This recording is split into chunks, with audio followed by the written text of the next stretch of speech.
Réservé ce matin notre petite moto. On l'a prise pour 2 jours parce que c'était plus intéressant. Donc on est d'abord allé chez notre premier loueur qui a essayé de nous la vendre, mais très... Enfin bon, elles étaient pas très propres. Il y en avait une, on aurait dit qu'elle était un peu cousue, c'était bizarre, donc on n'a pas trop fait confiance. On a fait croire qu'on allait revenir, mais on n'est jamais revenu. On a cette jolie petite moto très visible, plutôt classique, en route.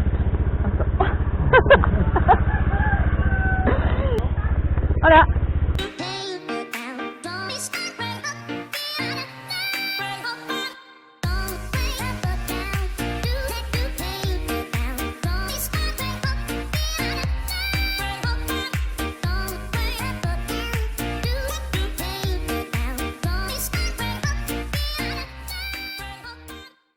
Alors, arrivé au petit cottage, sur l'allée qui est, on va pas se le cacher, un tout petit peu merdique.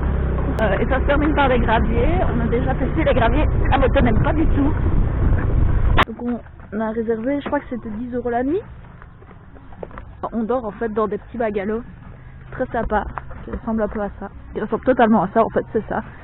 Et on passe 3 nuits ici, et puis après on ira sur une autre île. Donc ouais, c'est plutôt sympa.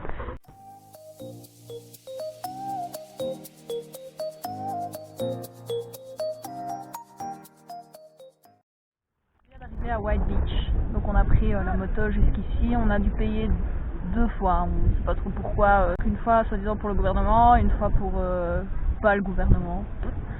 Il y a pas mal de monde, je pensais qu'il y aurait un tout petit peu moins de monde que ça, mais c'est quand même vachement sympa, ouais, vraiment clair, pour vous donner une idée. Voilà, il fait assez couvert, on n'est pas totalement à l'abri de se prendre une petite drache, comme on s'est pris plutôt sur la figure.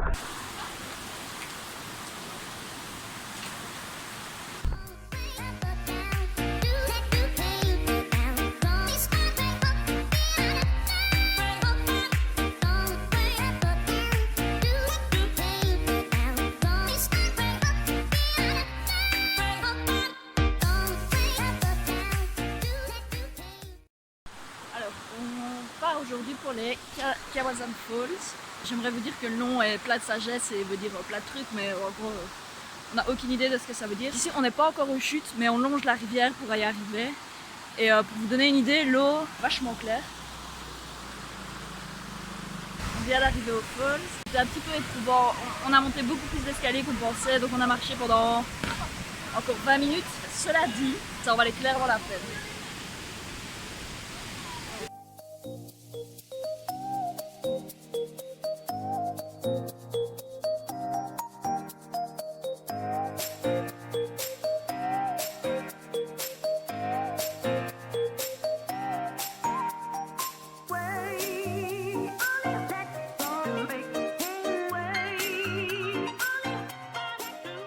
Fin de journée, il fait noir du coup. Ce soir, à la maison du bonheur et du plaisir, nous avons petits chips goût porc à base de légumes.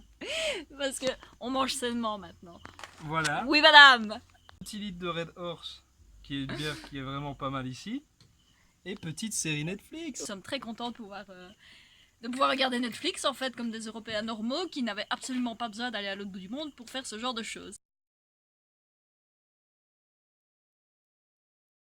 Ok, on vient de prendre le bus pour aller à Dumaguete. Chouchou, il y a des pizzas. Non, je rigole. Mais il y a tuk-tuk de notre hôtel jusqu'à l'arrêt de bus. Et puis un bus jusqu'au port. Et puis on va prendre un bateau pour aller jusqu'à Dumaguete. Et là on reste 2 jours. On est dans notre petit bus sans clim, mais les fenêtres sont grandes ouvertes. Donc pour l'air ça va. Et voilà, normalement on en a pour 2 heures. On n'est pas trop serré, on est qu'à nous 2, donc c'est plutôt parfait. Nous voilà bien arrivés à Dumaguete. On n'arrivait pas du tout au port où je pensais, donc il y a 2 ports à Dumaguete. Il y a celui dans le centre qui est à 10 minutes de notre hôtel, ce qui aurait été parfait, mais évidemment on est arrivé à celui qui était beaucoup plus haut, qui était à 10 km. On a été faire un tour sur un marché très sympa, d'ailleurs c'est là qu'on va aller dîner ce soir. Finalement, le marché était fermé quand on est arrivé. On pense que c'est uniquement pour les dîners. Donc on va y aller demain midi, mais du coup on s'est dit qu'on allait tester un truc très local, très philippin. On va aller au McDo. On a essayé de prendre un menu local. Alors ne vous détrompez pas, ceci ce n'est pas un burger, c'est du riz. Et si tu l'ouvres comme un burger, t'as l'air con. Voilà au marché, heureusement c'était ouvert. Du coup on a commencé notre petit food tour par un petit pain, saucisse, œuf et un très bon pain brioché. Benjamin a l'air d'être pressé.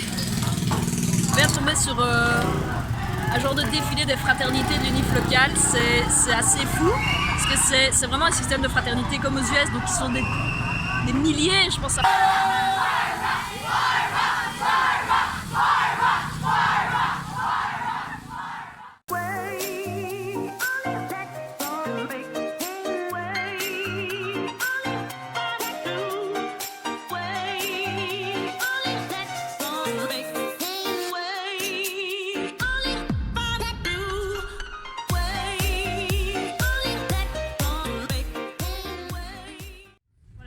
D'arriver à Sikijor après 2 heures de trajet.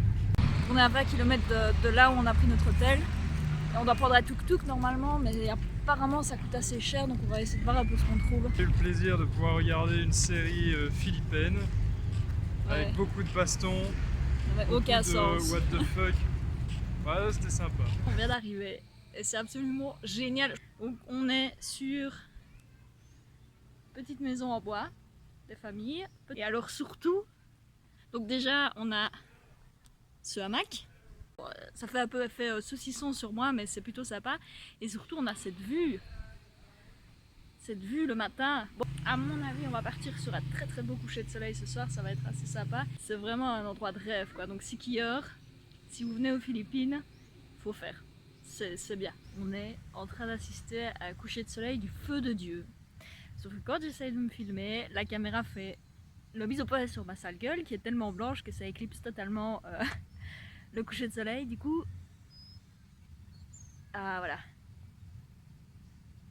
Voilà ce à quoi on a droit en ce moment.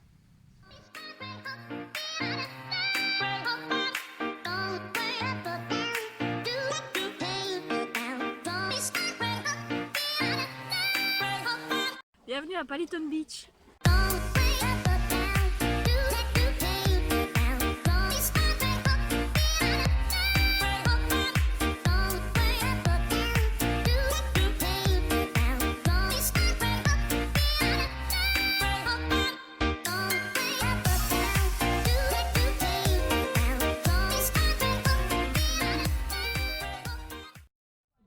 Mieux et on peut pas trop se plaindre.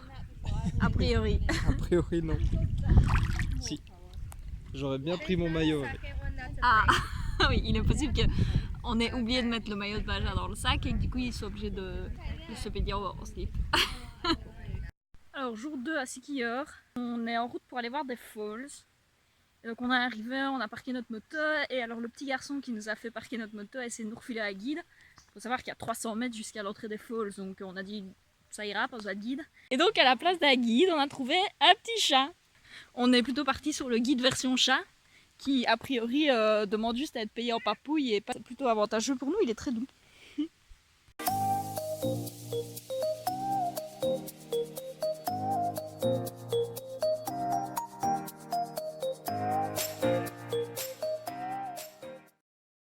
est ici dans un sanctuaire à papillons. C'est une dame qui a réussi à préserver des espèces de papillons qui étaient en voie d'extinction aux Philippines. Franchement, il y en a des dizaines et ils sont pas farouches. Il y en a derrière moi. C'est assez impressionnant.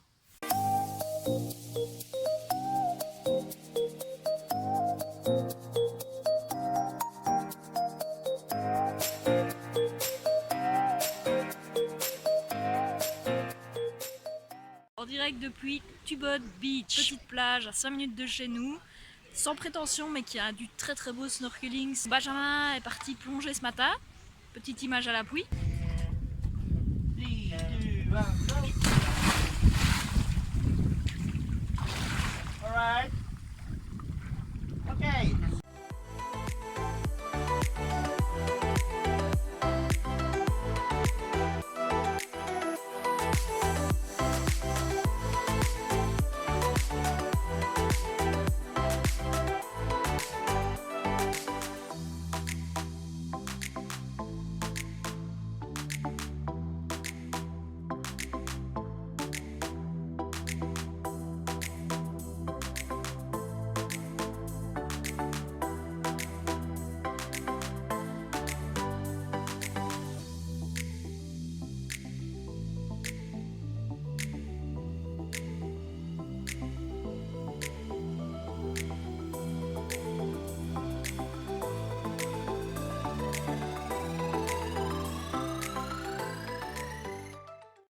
Le typhon est arrivé chez nous ce matin.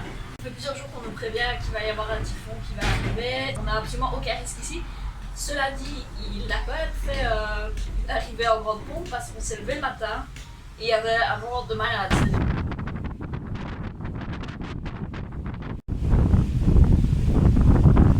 Yes, petite drache des familles comme on les aime.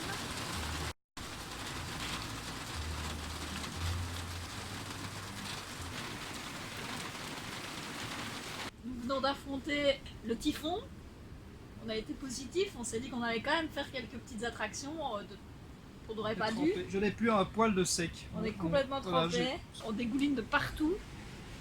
La plupart de nos affaires sont trempées. On va se réfugier au chaud dans notre lit et attendre que ça passe, normalement d'ici fin de journée. Dernière soirée aux Philippines, on en parle évidemment pour le Vietnam. On a trouvé un truc au milieu d'un rond-point. Il y a plein de petites baraques où on peut manger. Madame est en train de nous cuire nos brochettes, juste là.